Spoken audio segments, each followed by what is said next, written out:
Hi hello ಎಲ್ಲರಿಗೂ ನಮಸ್ಕಾರ. Welcome back my YouTube channel. ಯಾರು ನನ್ನ ಚಾನಲ್ನ ಸಬ್ಸ್ಕ್ರೈಬ್ ಮಾಡ್ಕೊಂಡಿಲ್ಲ ಬೇಗ ಹೋಗಿ ಸಬ್ಸ್ಕ್ರೈಬ್ ಮಾಡ್ಕೊಳ್ಳಿ. ಹಾಗೆ ಪಕ್ಕದಲ್ಲಿರುವ ಬೆಲ್ ಐಕನ್ ಕೂಡ ಕ್ಲಿಕ್ ಮಾಡಿ. ಇವತ್ತೇನು ವ್ಲಾಗ್ ಮಾಡ್ತಾ ಇದ್ದೀನಿ ಅಂದರೆ ಡೈಲಿ ವ್ಲಾಗ್ ಮಾಡ್ತಾ ಇದ್ದೀನಿ. ಇವತ್ತಿನ ಡೇ ಹೇಗಿರುತ್ತೆ ಅಂತ ಹಾಗೆ ನಾರ್ಮಲಾಗಿ ವೀಡಿಯೋ ಮಾಡೋಣ ಅಂತ ಹೇಳಿ ವ್ಲಾಗ್ ಮಾಡ್ತಾ ಇದ್ದೀನಿ. ಚರಿ ಮುದ್ದು, ಚರಿ ಶಾಮಿ,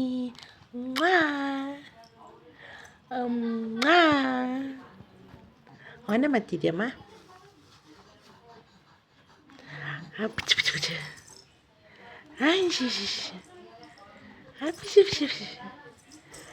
ಅಬುಕ್ ಅಬುಕ್ ಅಬುಕ್ ಅಬುಕ್. ಇನ್ನು ಬೆಳಗ್ಗೆ ಎದ್ದು ಕಾಫಿ ಕೂಡ ಕುಡ್ತಿಲ್ಲ. ಎದ್ದು ಕೂತ್ಕೊಂಡಿದ್ದೆ, ಚರಿ ಜೊತೆ ಆಟ ಆಡ್ಕೊಂಡು ಕೂತ್ಕೊಂಡಿದ್ದೆ. ಈಗ ಕಾಫಿ ಕುಡಿಬೇಕು. ಇನ್ನು ಟಿಫನ್ ಏನು ಮಾಡಬೇಕು ಅಂತಲೂ ಗೊತ್ತಿಲ್ಲ. ಟಿಫನ್ ಏನು ಮಾಡ್ತೀನಿ ಅಂತಲೂ ಕೂಡ ತೋರಿಸ್ತೀನಿ. ಇವತ್ತೇನಾರು ಹಾಗೆ ಸ್ನ್ಯಾಕ್ಸಿನ ರೆಸಿಪಿ ಮಾಡೋಣ ಅಂತ ಅಂದ್ಕೊಂಡಿದ್ದೀನಿ. ಏನಾದ್ರು ಸ್ನ್ಯಾಕ್ಸ್ ಮಾಡಿದ್ರೆ ಆ ರೆಸಿಪಿ ಕೂಡ ವೀಡಿಯೋ ಮಾಡಿ ಹಾಕ್ತೀನಿ. ಎಲ್ಲೂ ಸ್ಕಿಪ್ ಮಾಡಿದ್ರೆ ಪೂರ್ತಿ ವೀಡಿಯೋ ನೋಡಿ. ಬೆಳಗ್ಗೆನೇ ಎದ್ದು ಕಾಫಿ ಮಾಡ್ಕೊಂಡು ಕುಡಿದಿದ್ದಿಲ್ಲ. ಇನ್ನು ಕಾಫಿ ಮಾಡ್ಕೊಂಡು ಕುಡಿಯೋಣ ಅಂತ ಕಿಚನಿಗೆ ಬಂದೆ. ಕಿಚನ್ ಕೂಡ ಇನ್ನೂ ಕ್ಲೀನ್ ಮಾಡ್ಕೊಂಡಿಲ್ಲ. ಪಾತ್ರೆ ಗಿತ್ರೆ ಏನೂ ತೊಳ್ಕೊಂಡಿದ್ದಿಲ್ಲ. ನಮ್ಮ ಸಣ್ಣಕ್ಕನೇ ಡೈಲಿ ಪಾತ್ರೆ ತೊಳೆಯೋಳು, ಆದರೆ ಅವಳಿಗೆ ಒಂದು ಸ್ವಲ್ಪ ಹುಷಾರಿಲ್ಲದಕ್ಕೆ ನಾವೇ ಪಾತ್ರೆ ತೊಳ್ಕೊಳ್ಳೋಣ ಅಂತ ಅಂದ್ಕೊಂಡೆ. ಆಮೇಲೆ ಟಿಫನ್ ಕೂಡ ಮಾಡ್ಕೊಬಿಟ್ವಿ ಅಂದರೆ ಆಮೇಲೆ ಮೆಲ್ಲು ಕೆಲಸ ಮಾಡ್ಕೋಬೋದು. ಟಿಫನ್ ತಿನ್ನೋರು ತಿನ್ಕೊತಾರೆ ಅಂತ ಬೆಳಗ್ಗೆ ಎದ್ದಿದ್ದಷ್ಟೇ ಚರಿ ಜೊತೆ ಸ್ವಲ್ಪ ಆಟ ಆಡ್ತೀವಿ. ಯಾಕಂದರೆ ಅವಳು ಒಂದು ಸ್ವಲ್ಪ ಆಟಾಡಿ ಮತ್ತೆ ಮಲ್ಕೊತಾಳೆ. ಅದಕ್ಕೆ ಅವಳ ಜೊತೆ ಆಟ ಆಡಾದ್ಮೇಲೆ ನಾವು ಕೆಲಸ ಸ್ಟಾರ್ಟ್ ಮಾಡ್ಕೊತೀವಿ. ಅವಳು ಮಲ್ಕೊಂಡಿರ್ತಾಳೆ, ಆರಾಮಾಗಿ ಬೇಗ ಬೇಗ ಕೆಲಸ ಮಾಡ್ಕೋಬೋದು ಅಂತ. ಟಿಫನ್ ಕೂಡ ಉಪ್ಪಿಟ್ಟು ಮಾಡೋಣ ಅಂತ ಅಂದ್ಕೊಂಡಿದ್ದೀನಿ. ರವೆ ಕೂಡ ತಂದಿದ್ದೆ ಉಪ್ಪಿಟ್ಟು ಮಾಡೋಣ ಅಂತ. ನನಗೆ ಉಪ್ಪಿಟ್ಟು ಇಷ್ಟ ಆಗಲ್ಲ. ಹೇಳ್ಬೇಕು ಅಂದರೆ ನಾನು ಉಪ್ಪಿಟ್ಟು ಮಾಡಿದ್ದೀನ ಟಿಫನ್ ತಿನ್ನೋದು ಕಮ್ಮಿ. ಏನು ಬೇರೆ ಆಪ್ಷನ್ ಇಲ್ಲ ಅಂದರೆ ಮಾತ್ರ ತಿಂತೀನಿ. ಇಲ್ಲಾಂದರೆ ಒಂದೊಂದು ಟೈಮ್ ತಿಂಡಿನೇ ತಿನ್ನಲ್ಲ. ಉಪ್ಪಿಟ್ಟು ಮಾಡಿದ ಟೈಮಲ್ಲಿ ಕಾಫಿ ಕುಡ್ಕೊಂಡು ಸುಮ್ಮನೆ ಆಗ್ಬಿಡ್ತೀನಿ. ಬಿಸ್ಕೆಟ್ ತಿಂದು ಡೈರೆಕ್ಟ್ ಮಧ್ಯಾಹ್ನ ಊಟ ಮಾಡ್ತೀನಿ. ಹಾಗೆ ಹಾಲು ಕಾಯ್ಸೋಕೆ ಇಟ್ಕೊಂಡಿದ್ದೆ. ರವೆ ಹುರಿದಿಟ್ಕೊಬಿಡೋಣ, ಆಮೇಲೆ ತರಕಾರಿ ಕಟ್ ಮಾಡ್ಕೊಂಡು ಮಾಡೋಕ್ಕೆ ಟೈಮ್ ಆಗುತ್ತೆ ಅಂತ ಅಂದ್ಕೊಂಡು ರವೆ ಕೂಡ ಹಂಗೆ ಪಕ್ಕದಲ್ಲಿ ಹುರಿತಾ ಇದ್ದೆ. ನಮ್ಮ ದೊಡ್ಡಕ್ಕಂಗೆ ಸ್ವಲ್ಪ ಉಪ್ಪಿಟ್ಟು ಅಂದರೆ ಇಷ್ಟ. ಅದಕ್ಕೆ ತುಂಬ ದಿನ ಆದರೆ ಮಾಡಿಲ್ಲ ಅಂದರೆ ಅವಳಿಗೆ ಉಪ್ಪಿಟ್ಟು ಮಾಡೋಣ ಅಂತ ಮಾಡ್ತೀವಿ. ಹಾಗೆ ಇರೋದೇ 3 ಜನ ಅಲ್ವ, ಒಂದು ಸ್ವಲ್ಪ ಮಾಡಿಕೊಂಡು ಸಾಕು ಅಂತ ಬೇಗ ಬೇಗ ಹಂಗೆ ತರಕಾರಿ ಕೂಡ ಕಟ್ ಮಾಡಿಕೊಂಡೆ. ಉಪ್ಪಿಟ್ಟು ಮಾಡಿಟ್ಟು ಬೇರೆ ಕೆಲಸ ಮಾಡ್ಕೊಳ್ಳೋಣ ಅಂತ. ಮತ್ತು ಅಂಗನವಾಡಿ ಬೇರೆ ಹೋಗ್ಬೇಕಿತ್ತು. ಚರಿ ಫುಡ್ ಬೇರೆ ಕೊಡ್ತಾ ಇದ್ದಾರೆ. ಆಮೇಲೆ ಇಂಜೆಕ್ಷನ್ ಎಲ್ಲ ಹಾಕ್ಸಿದ್ವಲ್ಲ, ಅದ್ರ ಜೆರಾಕ್ಸ್ ಎಲ್ಲ ಬೇಕು, ತಾಯಿ ಕಾರ್ಡ್ ಜೆರಾಕ್ಸ್ ಎಲ್ಲ ಬೇಕು ಅಂತಿದ್ದು. ಸ್ವಲ್ಪ ಅದನ್ನು ಬೇರೆ ಕೊಟ್ಟು ಬರೋಕ್ಕೆ ಹೋಗಬೇಕು.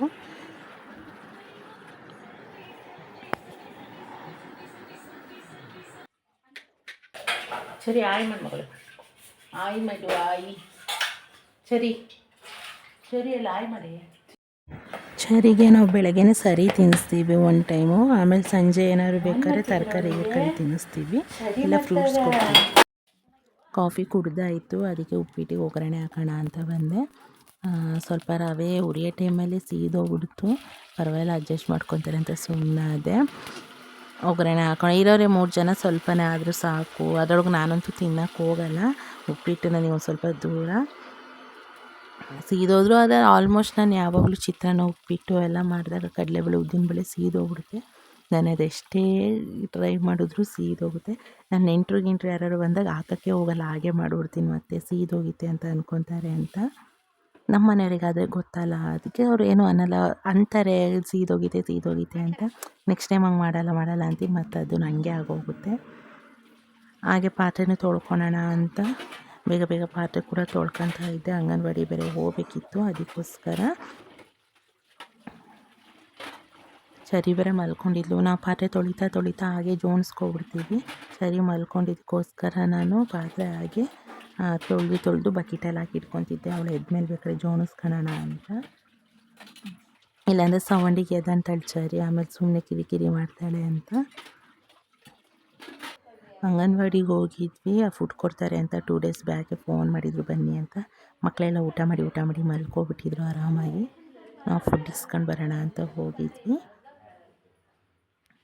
ಇಸ್ಕೊಂಡು ಮನೆಗೆ ಹೊರಟಿದ್ವಿ. ತುಂಬ ದೂರ ಏನಿಲ್ಲ, ಹತ್ರನೇ ಇರೋದು. ನಾನು ಇವತ್ತು ಎಗ್ ಪಪ್ಸ್ ಮಾಡೋಣ ಅಂತ ಅಂದ್ಕೊಂಡಿದ್ದೀನಿ. ನಾನು ಕೂಡ ಫಸ್ಟ್ ಟೈಮ್ ಟ್ರೈ ಮಾಡ್ತಾ ಇರೋದು, ಎಗ್ ಪಪ್ಸ್ ಮಾಡ್ತಾ ಇರೋದು. ನೋಡೋಣ, ಚೆನ್ನಾಗಿ ಬಂತು ಅಂದರೆ ನಿಮಗೂ ಕೂಡ ಹೇಳ್ತೀನಿ. ನೀವು ಕೂಡ ಟ್ರೈ ಮಾಡಿ ಹೇಗೆ ಬಂತು ಅಂತ ಕಮೆಂಟ್ ಕೂಡ ಮಾಡಿ. ಫಸ್ಟ್ ನಾನು ಮಾಡಿ ಹೇಗೆ ಬಂತು ಅಂತ ನಿಮ್ಗೆ ಹೇಳ್ತೀನಿ. ಮೈದಾ ಮತ್ತು ಸೋಡಾ ಮತ್ತು ಉಪ್ಪನ್ನ ಮಿಕ್ಸ್ ಮಾಡಿ ಕಲಸಿಡ್ಕೊತಾ ಇದ್ದೀನಿ. 1 ಅವರ್ ಮುಂಚೆನೇ ಕಲಸಿಡ್ತಾ ಇದ್ದೀನಿ ನಾನು, ನೀಟಾಗಿ ಹಿಟ್ಟೆಲ್ಲ ಹದವಾಗಿರಲಿ ಅಂತ. ಬರೀ ಮೈದಾ, ಗೋಧಿ ಹಿಟ್ಟೇನು ಮಿಕ್ಸ್ ಮಾಡಬೇಡಿ, ಬರೀ ಮೈದಾ, ಉಪ್ಪು, ಸೋಡಾ, ಒಂದು ಸ್ವಲ್ಪ ನೀರು ಹಾಕ್ಕೊಂಡು ನೀಟಾಗಿ ಸಾಫ್ಟಾಗಿ ಕಲಿಸ್ಕೊಳ್ಳಿ. ತುಂಬ ಮೆತ್ತಗೂ ಮಾಡ್ಕೊಬೇಡಿ, ಆಮೇಲೆ ಉಜ್ಜಬೇಕಾದ್ರೆ ಎಲ್ಲ ಅಂಟ್ಕೊಳುತ್ತೆ. ಗೊತ್ತಾಗುತ್ತಲ್ಲ ಅದೆಷ್ಟು ಗಟ್ಟಿಗೆ ಎಷ್ಟು ಸಾಫ್ಟ್ ಬೇಕು ಅಂತ, ಆ ರೀತಿಯಲ್ಲಿ ಕಲಸಿಟ್ಕೊಳ್ಳಿ. ನಾನು ಸ್ವಲ್ಪನೇ ಮಾಡ್ತಾಯಿದ್ದೀನಿ ನೋಡೋಣ ಅಂತ ಇಷ್ಟು ಹಿಟ್ಟನ್ನ ಕಲಸಿಟ್ಕೊಂಡಿದ್ದೀನಿ. ಹಾಗೆ ಮಧ್ಯಾಹ್ನ ಊಟ ಮಾಡೋಣ ಅಂತ ಮೀನು ಫ್ರೈಗೆ ಮಸಾಲೆ ಹಚ್ಚಿಟ್ಟಿದ್ವಿ. ಅನ್ನ ಕೂಡ ಮಾಡ್ಕೊಂಡಿದ್ದೆ, ಎಣ್ಣೆ ಕಾಯಕ್ಕೆ ಬೇರೆ ಇಟ್ಟಿದ್ದೀನಿ. ಸಾಂಬಾರು ಇತ್ತಲ್ಲ ಅಂತ ನಾನು ಬೆಳಗ್ಗೆ ಟಿಫನ್ ಬೇರೆ ಮಾಡಿದ್ದಿಲ್ಲ, ಅದಕ್ಕೆ ಬೇಗನೆ ಊಟ ಮಾಡ್ತಾಯಿದ್ದೀವಿ. ಇವರು ಅಂಗನವಾಡಿಯಿಂದ ಬಂದು ಕುತ್ಕೊಂಡು ಅಲ್ಟ ಹೊಡಿತಾಯಿದ್ರು. ನನ್ನ ಫ್ರೆಂಡ್ ಕೂಡ ಬಂದಿದ್ಲು, ಫುಡ್ ತೊಗೊಬಂದು ಹಂಗೆ ಇಟ್ಟಿದ್ದೀವಿ, ಇನ್ನೂ ಜೋಡಿಸಿಲ್ಲ. ಮೀನು ಕರ್ಕೊಂಡು ಫಸ್ಟು ಊಟ ಮಾಡೋಣ ಅಂತ ಅಂದ್ಕೊಂಡು ಮೀನು ಕರಿತಾ ಇದ್ದೆ. ಸರಿ ಮಲ್ಕೊಂಡಾಗೆ ನಾವು ಊಟ ಎಲ್ಲ ಮಾಡ್ಕೋಬೇಕು, ಎದ್ದುಬಿಟ್ರೆ ಅವಳು ಎದ್ದಣ್ಲು ಅಂದರೆ ನಮಗೆ ಊಟ ಮಾಡೋಕ್ಕೆ ಬಿಡೋಲ್ಲ, ಅಳ್ತಾ ಇರ್ತಾಳೆ, ಎತ್ಕೋಬೇಕು ಅಂತ ಮಾಡ್ತಿರ್ತಾಳೆ. ಮಲ್ಕೊಂಡಿದ್ದಿಲ್ಲ ಆದ್ರೂ ತೊಟ್ಲಲ್ಲಿ ಹಾಕಿ ಹಾಗೆ ತೂಗ್ತಾ ನಾವು ಹಂಗೆ ಊಟಕ್ಕೂ ಕೂತ್ಕೊಂಡಿದ್ವಿ ಊಟ ಮಾಡೋಣ ಅಂತ. ರೂಮಲ್ಲಿ ಮಲಗಿಸಿದ್ರೆ ಮತ್ತೆ ಎದ್ದೋಗಿ ನೋಡೋಕ್ಕಾಗಲ್ಲ, ಊಟಕ್ಕೆ ಕೂತಿರ್ತೀವಲ್ಲ ಅಂತ ಹಾಗೆ ಜೋಳಿಗೆಯಲ್ಲಿ ಹಾಕೊಂಡು ಹಾಗೆ ತೂಗ್ತಾ ನಾವು ಊಟ ಕೂಡ ಮುಗಿಸ್ಕೊಳ್ಬಿಡ್ತೀವಿ. ಹಿಟ್ಟು ಕಲಸಿಟ್ಟಿದ್ವಲ್ಲ ಸ್ವಲ್ಪ ತಾಗಲಿ ಅಂತ ಸುಮ್ಮನೆ ಆಚೆಗಡೆ ಚಂಪು ಜೊತೆ ಬಂದು ಆಟ ಆಡ್ತಾ ಕೂತ್ಕೊಂಡಿದ್ದೆ. ಚರಿ ಬಂದಮೇಲೆ ಚಂಪು ಕೇರ್ ಮಾಡೋದು ಸ್ವಲ್ಪ ಕಮ್ಮಿ ಆಗುತ್ತೆ, ಚರಿಗೆ ಕೊಟ್ಬಿಡ್ತೀವಿ. ಚಂಪು ಜೊತೆ ಆಟ ಆಡೋದೆಲ್ಲ ಒಂದು ಸ್ವಲ್ಪ ಕಮ್ಮಿ ಬೇರೆ ಆಗಿದೆ. ಹಾಗೆ ಸ್ವಲ್ಪ ಆಟ ಆಡೋಣ ಅಂತ ಬಂದು ಕೂತ್ಕೊಂಡಿದ್ದೆ. ಮೊಟ್ಟೆ ಕೂಡ ಬೇಯಕ್ಕೆ ಹಾಕಿಟ್ಟು ಬಂದಿದ್ದೆ, ಮೊಟ್ಟೆ ಬೆಂದೈತೆ, ಸಿಪ್ಪೆ ಬಿಸಿ ಇಟ್ಕೊಂಡಿದ್ದೀನಿ. ಹಿಟ್ಟು ಕೂಡ ಸಾಫ್ಟಾಗಿ ಚೆನ್ನಾಗಾಗಿತ್ತು, ಉಜ್ಜಿ ಇಟ್ಕೊಡೋಣ ಅಂತ ಬಂದೆ.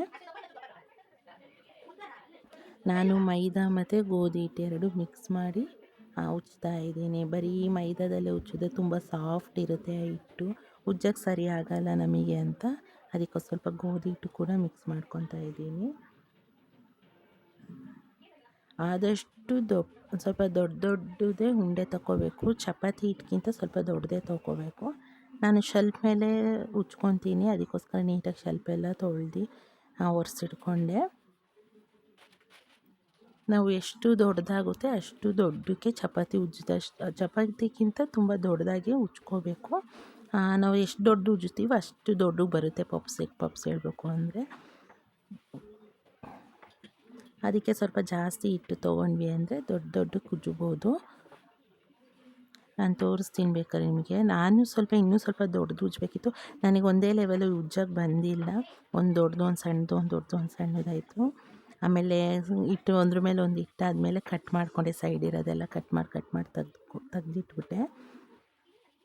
ಅದು ಆದಷ್ಟು ದೊಡ್ಡದು ಉಜ್ಜಿದ್ದೀನಿ ನಾನು ಕೂಡ. ನೀವು ನೋಡ್ಬೋದು ಎಷ್ಟು ದೊಡ್ಡದು ಬರ್ತಾಯಿದೆ ಅಂತ. ತಟ್ಟೆಗೆ ಹಾಕ್ಬೇಕಾದ್ರೆ ತೋರಿಸ್ತೀನಿ ನಿಮಗೆ ಎಷ್ಟು ದೊಡ್ಡದು ಅಂತ. ಚಪಾತಿ ಹಿಟ್ಟಿಗಿಂತ ಸ್ವಲ್ಪ ದೊಡ್ಡದೇ ಉಜ್ಜಿದ್ದೀನಿ ನಾನು. ಅದೇ ರೀತಿ ಎಲ್ಲದೂ ಅದೇ ರೀತಿ ಉಜ್ಜಿಟ್ಕೋಬೇಕು. ನೋಡಿ ಎಷ್ಟು ದೊಡ್ಡದು ಉಜ್ಜಿದ್ದೀನಿ, ಎಲ್ಲದೂ ಉಜ್ಜಿಟ್ಕೊಂಡಿದ್ದೀನಿ. ಇವಾಗ ನಾವೇನು ಚಪಾತಿ ಥರ ಅದು ಉಜ್ಜಿಟ್ಕೊಂಡಿದ್ವಿ ಅದು ಒಂದು ಇಟ್ಟು ಅದ್ರ ಮೇಲೆ ನೀಟಾಗಿ ಎಣ್ಣೆ ಹಚ್ಚಿ, ಅದ್ರ ಮೇಲೆ ಇನ್ನೊಂದು ಇಟ್ಟು ಮತ್ತೆ ಎಣ್ಣೆ ಹಚ್ಚಿ ಅದ್ರ ಮೇಲೆ ಇನ್ನೊಂದು ಇಡಬೇಕು. ಆ ರೀತಿ 3 ಇಡಬೇಕು. 3 ಇಟ್ಟಿದ ಮೇಲೆ ನಾವು ನೀಟಾಗಿ 4 ಭಾಗ ಕಟ್ ಮಾಡ್ಕೋಬೇಕು. ನಿಮಗೆ ತೋರಿಸ್ತೀನಿ ಕಟ್ ಮಾಡೋದು ಅಂತ ಕೂಡ. ನಾನೆಲ್ಲ ಉಜ್ಕೊಟ್ಟೆ, ನಮ್ಮ ಅಕ್ಕ ಅದನ್ನು ಮಾಡ್ತಾಯಿದ್ದಾಳೆ. ನೀಟಾಗಿ ಈ ರೀತಿ 4 ಭಾಗ ಕಟ್ ಮಾಡ್ಕೋಬೇಕು. ಅದಕ್ಕೆ ನಾವು ಎಷ್ಟು ದೊಡ್ಡದು ಉಜ್ತೀವಿ ಅಷ್ಟು ದೊಡ್ಡ ಪಪ್ಸ್ ಆಗುತ್ತೆ. ಪಪ್ಸು ದೊಡ್ಡದು ಬರುತ್ತೆ, ಇಲ್ಲಾಂದರೆ ಸಣ್ಣದು ಬರುತ್ತೆ. ನಾವು ಫಸ್ಟ್ ಟೈಮ್ ಟ್ರೈ ಮಾಡ್ತಾ ಇರೋದಲ್ವಾ, ಅದಕ್ಕೆ ನಾವು ನೋಡೋಣ. ಇಷ್ಟೇ ನಮಗೆ ಉಜ್ಜಕ್ಕಾಗಿದ್ದು, ಇನ್ನು ದೊಡ್ಡದು ಬಂದಿಲ್ಲ. ಈಗ ತರಕಾರಿ ಎಲ್ಲ ಕಟ್ ಮಾಡ್ಕೊತಾ ಇದ್ದಾಳೆ ನಮ್ಮ ಅಕ್ಕ. ಎಗ್ ಪಪ್ಸ್ ಒಳಗೆ ಪಲ್ಯ ಥರ ಹಾಕಿರ್ತಾರಲ್ಲ ಅದನ್ನು ಮಾಡ್ಕೊತಾ ಇದ್ದೀವಿ. ಅದಕ್ಕೂ ಜಾಸ್ತಿ ಐಟಮ್ ಏನು ಬೇಡ. ಈರುಳ್ಳಿ, ಹಸಿಮೆಣ್ಸಿನ್ಕಾಯಿ, ಟೊಮೊಟೊ, ಕೊತ್ತಂಬರಿ ನೀಟಾಗಿ ಸಣ್ಣದಾದಷ್ಟು ನಿಮಗೆ ಎಷ್ಟು ಸಣ್ಣ ಆಗುತ್ತೆ ಅಷ್ಟು ಸಣ್ಣಕ್ಕೆ ಹೆಚ್ಚಿಟ್ಕೋಬೇಕು. ಒಂದು ಬಾಣಲಿಗೆ ಸ್ವಲ್ಪ ಎಣ್ಣೆ ಹಾಕ್ಕೊಂಡು ಹಸಿಮೆಣ್ಸಿನ್ಕಾಯಿ, ಈರುಳ್ಳಿ ಅವೆಲ್ಲ ಹಾಕಿ ನೀಟಾಗಿ ಡ್ರೈ ಮಾಡ್ಕೋಬೇಕು. ಫಸ್ಟ್ ಇವು ಹಸಿಮೆಣ್ಸಿನ್ಕಾಯಿ ಫುಲ್ ಡ್ರೈ ಆದಮೇಲೆ ಈರುಳ್ಳಿ ಹಾಕ್ಕೊಳ್ಳಿ.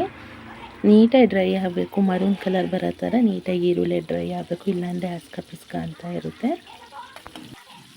ಅದಕ್ಕೆ ಸ್ವಲ್ಪ ಶುಂಠಿ ಬೆಳ್ಳುಳ್ಳಿ ಬೇಕು ಅಂದರೂ ಕೂಡ ನೀವು ಆ್ಯಡ್ ಮಾಡ್ಕೋಬೋದು. ನಮಗೆ ಅದು ಬೇಡ ಅನಿಸೋ ಫ್ಲೇವರ್ ನಮಗೆ ಅಷ್ಟು ಇಷ್ಟ ಆಗಲ್ಲ ಅನ್ನೋ ಕಾರಣಕ್ಕೆ ನಾವು ಹಾಕಿಲ್ಲ. ನಿಮಗೆ ಬೇಕು ಅಂದರೆ ಹಾಕ್ಕೋಬೋದು, ಆಪ್ಷನಲ್ ಅದು. ಈರುಳ್ಳಿ ಕೂಡ ಡ್ರೈ ಆದಮೇಲೆ ಟೊಮೊಟೊ ಹಾಕ್ಕೊಂಡು ನೀಟಾಗಿ ಅದನ್ನು ಡ್ರೈ ಮಾಡ್ಕೊಳ್ಳಿ. ಅದಕ್ಕೊಂದು ಸ್ವಲ್ಪ ಉಪ್ಪು, ಅರಿಶಿನ, ಖಾರದ ಪುಡಿ, ಆಮೇಲೆ ಗರಂ ಮಸಾಲ ಅವೆಲ್ಲ ಒಂದು ಸ್ವಲ್ಪ ಸ್ಪೈಸಿ ಐಟಮ್ಸ್ಗಳನ್ನ ಅದಕ್ಕೊಂದು ಸ್ವಲ್ಪ ಮಿಕ್ಸ್ ಮಾಡ್ಕೊಳ್ಳಿ. ಚೆನ್ನಾಗಿ ಬರುತ್ತೆ, ಟೇಸ್ಟಿಯಾಗಿರುತ್ತೆ ಅಂತ. ಬೇಕಾದ್ರೆ ಸ್ವಲ್ಪ ನಿಂಬೆಹಣ್ಣು ಕೂಡ ಹಿಂಡ್ಕೋಬೋದು, ಹುಳಿ ಇರಬೇಕು ಅಂತ ಅಂದರೆ. ನಾವೇನೂ ಹಾಕಿಲ್ಲ, ನಾನು ಬರೀ ಈರುಳ್ಳಿ, ಟೊಮೆಟೊ, ಹಸಿಮೆಣ್ಸಿನ್ಕಾಯಿ, ಕೊತ್ತಂಬರಿ ಹಾಕಿ ಸ್ಪೈಸಿ ಪೌಡರ್ ಏನೇನಿದ್ದಾವೆ ಅವೆಲ್ಲ ಹಾಕಿದ್ದೀನಿ. ಹಾಕಿ ನೀಟಾಗಿ ಡ್ರೈ ಮಾಡಿ ಇಟ್ಕೊಂಡಿದ್ದೀವಿ. ನೀಟಾಗಿ ಅದು ಕ್ಲೀನಾಗಿ ಡ್ರೈ ಆಗಬೇಕು. ಎಣ್ಣೆ ಬಿಡ್ತಾರಲ್ಲ ಆ ಥರ ಬಿಡಂಗೆ ಆಗಬೇಕು ಅದನ್ನು. ಈಗ ಈ ಥರ ಕಟ್ ಮಾಡ್ಕೊಂಡಿದ್ದೀವಲ್ಲ ಅದ್ರ ಮೇಲೆ ಪಲ್ಯ ಹಾಕಿ ಮೊಟ್ಟೆ ಇಟ್ಟು ಫೋಲ್ಡಿಂಗ್ ಮಾಡಬೇಕು. ಅದಕ್ಕೆ ನಾನು ಸ್ವಲ್ಪ ಮೊಟ್ಟೆ ಎಲ್ಲ ಬೇಯಿಸಿ ಇಟ್ಕೊಂಡಿದ್ದೆ, ಸಿಪ್ಪೆ ತೆಗೆದು ಅದನ್ನು ಕಟ್ ಮಾಡ್ಕೊತಾ ಇದ್ದೀನಿ.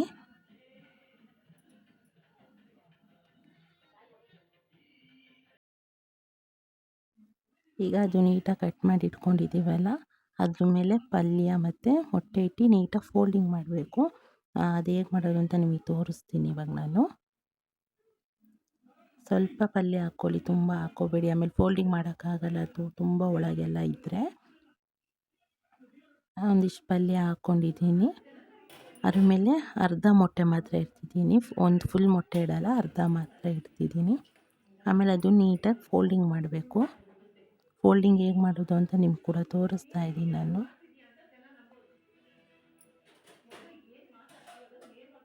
ನೀಟಾಗಿ ಪ್ರೆಸ್ ಮಾಡಬೇಕು, ಮತ್ತು ಎಣ್ಣೆಗೆ ಹಾಕಿದಷ್ಟೇ ಬಿಚ್ಕೊಬಿಡುತ್ತದು. ನೀಟಾಗಿ ಫೋಲ್ಡಿಂಗ್ ಮಾಡಿ.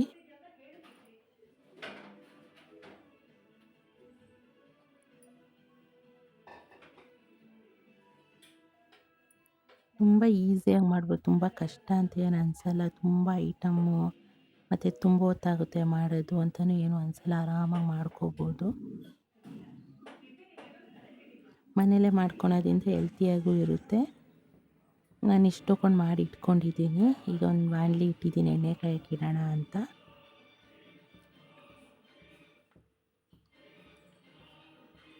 ಚೆನ್ನಾಗಿ ಎಣ್ಣೆ ಕಾದ್ಮೇಲೆ ಫಸ್ಟ್ ಒಂದು ಬಿಟ್ಟು ನೋಡ್ತೀನಿ, ಅದು ಮತ್ತು ಎಣ್ಣೆಲಿ ಹಾಕಿದಷ್ಟೇ ಬಿಡುತ್ತೆ ಏನೋ ಅಂತ.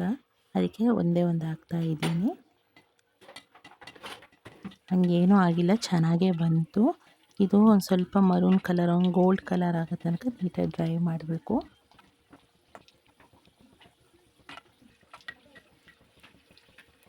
ನಾನು ಫ್ಲ್ಯಾಶ್ ಕೂಡ ಆಫ್ ಮಾಡಿ ತೋರಿಸ್ತೀನಿ, ಮತ್ತು ಫ್ಲ್ಯಾಶಲ್ಲಿ ನೀಟಾಗಿ ಕಾಣಿಸ್ತಾ ಇಲ್ಲ. ನಾನು ಫ್ಲ್ಯಾಶ್ ಆಫ್ ಮಾಡಿ ತೋರಿಸ್ತಾ ಇದ್ದೀನಿ ಗೋಲ್ಡ್ ಕಲರ್ ಬಂದಿದೆ ಅಂತ. ನೋಡ್ಬೋದು ಎಷ್ಟು ಚೆನ್ನಾಗಿ ಬಂದಿದೆ. ಶೇಪ್ ಒಂದೊಂದು ಸಣ್ಣದು, ಒಂದು ದೊಡ್ಡದಾಗಿದೆ. ಫಸ್ಟ್ ಟೈಮ್ ನಾನು ಕೂಡ ಟ್ರೈ ಮಾಡಿರೋದಲ್ವಾ. ಕೆಲಸ ನೆಟ್ಟಗೆ ಮಾಡೋ ಯೋಗ್ಯತೆ ಇಲ್ಲ ಅಂದಮೇಲೆ ಅದ್ರ ತಂಟೆಗೆ ಹೋಗಬಾರ್ದು. ಅವಳ ಯೋಗ್ಯತೆ ಏನು ಅಂತ ನೀನು ಮಾತಾಡಬೇಡ. ಈಗ ನಿನ್ನ ಪ್ರಶ್ನೆ ಕರ್ಸಿ ಅವಳ ಹೆಸರನ್ನ ಕೇಳಿಸಿ ಚೆನ್ನಾಗಿಲ್ಲ ಇವಳು ಡ್ರೈವಿಂಗ್ ಕೆಪಾಸಿಟಿ ಏನು ಅಂತ ಎಲ್ರಿಗೂ ಗೊತ್ತಾಗ್ಲಿ ಅಂತಾನೆ ನಾನು ನನ್ನ ಜರ್ನಲಿಸ್ಟ್ ಫ್ರೆಂಡ್ನ ಕರೆಸಿದೆ. ಏನು ದೊಡ್ಡದಾಗಿ ಜನ ಇವಳನ್ನ ರಾಣಿ, ಲೇಡಿ ಸೂಪರ್ ಸ್ಟಾರ್ ಅಂತ ಜನ ಇವಳನ್ನ ಕರೀತಾರಲ್ಲ. ನಾನು ಫಸ್ಟ್ ಅವರಿಗೆಲ್ಲ ಕೊಟ್ಟೆ, ಟ್ರೈ ಮಾಡಿ ನೋಡಿ ಹೇಗಿದೆ ಅಂತ ಅವ್ರ ಹತ್ರ ಕಮೆಂಟ್ ತಿಳ್ಕೊಂಡು ಆಮೇಲೆ ನಾನು ಟೇಸ್ಟ್ ಮಾಡೋಂತ ಮಾಡಿದೆ. ನಿಜವಾಗ್ಲೂ ಚೆನ್ನಾಗಿ ಬಂದಿತ್ತು, ಲೇಯರ್ ಟೈಪ್ ಬಂದಿತ್ತು. ತುಂಬಾ ಚೆನ್ನಾಗಿತ್ತು, ಅದು ಬಿಸಿ ಇದ್ದಿದ್ದಕ್ಕೆ ಚೆನ್ನಾಗೇ ಇತ್ತು. ನೀವು ಕೂಡ ಟ್ರೈ ಮಾಡಿ, ನಿಜವಾಗ್ಲೂ ಚೆನ್ನಾಗಿ ಬರುತ್ತೆ. ಪರವಾಗಿಲ್ಲ, ನಾನು ಫಸ್ಟ್ ಟೈಮ್ ಟ್ರೈ ಮಾಡಿದ್ದಕ್ಕೆ ಸಕ್ಸಸ್ ಆಯಿತು ಅಂತ ಅಂದ್ಕೊಂಡೆ. ನಮ್ಮಮ್ಮ ಇವೆಲ್ಲ ತಿನ್ನಲ್ಲ, ಹೇಳ್ಬೇಕು ಅಂದರೆ. ಅವರು ಕೂಡ ಒಂದು ನನಗೆ ಚೆನ್ನಾಗಿತ್ತು ಅಂತ ಇನ್ನೊಂದು ಈಸ್ಕೊಂಡು ಕೂಡ ತಿಂದರು. ಅವರೆಲ್ಲ ಅಷ್ಟು ಇಷ್ಟಪಡಲ್ಲ ಇವನ್ನೆಲ್ಲ, ನಮಗೆ ಬೈತಾರೆ ಆಚೆ ಎಲ್ಲ ತಿಂತೀವಿ ಅಂತ. ಅವರು ಕೂಡ ಚೆನ್ನಾಗೈತೆ ಅಂದರು. ಎಗ್ ಪಪ್ಸ್ ಮಾಡ್ಕೊಂಡು ತಿಂದು ಹಾಗೆ ಸುಮ್ಮನೆ ಆಚೆಗಡೆ ಕೂತ್ಕೊಂಡಿದ್ವಿ. ನಮ್ಮಮ್ಮ ಅಕ್ಕಪಕ್ಕ ಆಂಟಿಯರ ಹತ್ರ ಮಾತಾಡ್ತಾಯಿದ್ರು. ನಾವು ಕೂಡ ಫಸ್ಟ್ ಟೈಮ್ ಟ್ರೈ ಮಾಡಿದ್ದು, ತುಂಬ ಚೆನ್ನಾಗೇ ಬಂದಿತ್ತು. ಎಗ್ ಪಪ್ಸು ಮನೇಲಿ ಈಸಿಯಾಗಿ ಮಾಡ್ಕೋಬೋದು ನಾವು, ತುಂಬ ಕಷ್ಟ ಇಲ್ಲ, ತುಂಬ ಐಟಮ್ ಕೂಡ ಬೇಕಾಗಿಲ್ಲ. ನೀವು ಕೂಡ ಟ್ರೈ ಮಾಡಿ ನೋಡಿ ಹೇಗೆ ಬರುತ್ತೆ ಅಂತ ಕೂಡ ಕಮೆಂಟ್ ಮಾಡಿ. ಹಾಗೆ ಈ ವಿಡಿಯೋ ಇಲ್ಲಿಗೆ ಏನು ಮಾಡ್ತಾಯಿದ್ದೀನಿ. ಈ ವಿಡಿಯೋ ಇಷ್ಟ ಆದಲ್ಲಿ ಲೈಕ್ ಮಾಡಿ, ಶೇರ್ ಮಾಡಿ, ಕಮೆಂಟ್ ಮಾಡಿ, ಹಾಗೆ ಸಬ್ಸ್ಕ್ರೈಬ್ ಮಾಡ್ಕೊಳ್ಳಿ. ಹಾಗೆ ಪಕ್ಕದಲ್ಲಿ ಬೆಲ್ ಐಕಾನ್ ಕೂಡ ಕ್ಲಿಕ್ ಮಾಡಿ. ಪ್ಲೀಸ್ ಸಪೋರ್ಟ್ ಮಾಡಿ. ಬಾಯ್.